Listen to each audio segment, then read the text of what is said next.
السلام عليكم خوتي خواتاتي، جيت نشارك معكم واحد العصير منعش بالحامض كيوجد في بلاصتو ما شاء الله، وزوين صحي في هذا رمضان، يعني غينفعكم.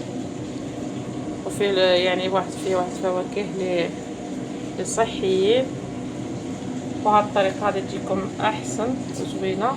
يلا خليكم مع الطريقه والفيديو، والمقادير. يلا نشوفكم في امان الله. السلام عليكم خوتي خواتاتي، كنت جاي نشارك معكم واحد العصير اللي كيجي منعش وصحي. عندي هنا 4 ديال الليمونات، برتقالات، 2 حامضات نقيتهم حيتهم داك الجلد اللي كيكون من برا. دابا غادي نقيهم داخل مزيان.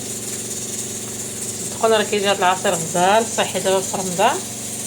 غادي نقطعهم مزيان، غادي نحيد لهم العظام وغادي نديرهم في المولينيك، غنطحنهم غير مع شويه د الماء، وغادي نكمل معكم العصير باش نكمل معكم الفواكه اللي غادي نزيد مع هاد الليمون. وهانتوما معنا، وهانتوما كتشوفوا بعد ما قطعت الليمون غادي نطحن دابا هاد الليمون بوحدو مع شويه د الماء، هذا مع شويه د الماء، وغادي نصفيهم. غادي نزيد عليهم الفواكه اللي غادي نزيدو عليها. هانتوما كتشوفوا الحامض راني سقيتهم داك العظام، داك الجبن اللي كيكون داخل، والليمون كذلك. الليمون ما فيهش العظام حيت انه غير داك الجبن اللي كيكون داخل. يلا دابا المهم غادي نسرع على هذا.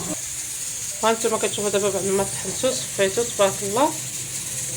غادي غير نصف الكميه هنا في المولينيكس، وغادي نزيد عليها حبه ديال التفاح وحبه ديال البنانه وكاس ديال السكر، وغادي نطحنهم مزيان ان شاء الله. وغادي تشوفوا الشكل النهائي ديال العصير ديالنا. وهانتوما دابا بعد ما درت هنا التفاح والبنان، عندي هنا واحد الكاس ديال دانون الباني، وغادي نطحن كلشي مزيان. دابا ما غاديش نصفيوه، درت القياس ديال السنيده. نتوما لكم الاختيار، وغنكمل معكم ان شاء الله. وهانتوما كتشوفوا العصير ديالنا بعد ما تبارك الله عطى واحد الكميه اللي كثيره، تقريبا واحد 2 لتر ديال نتوما كتحكموا في الماء. شوفوا تبارك الله كيفاش جا يا سلام، غير جربوه راه منعش وصحي. الحامض والليمون يعني راه صحيين تبارك الله ما شاء الله. شوفوا راه جا يا سلام، جا واحد العصير يعني تعرفوا كتشربوا تعطيو لوليداتكم شي حاجه صحيه. شوفوا تبارك الله.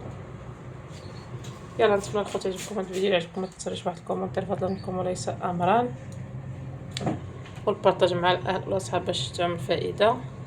هذا يعني هاد العصير صحي، يعني ديروه في رمضان، ديروه فاش يخرج رمضان ان شاء الله. يلا خليتكم في امان الله.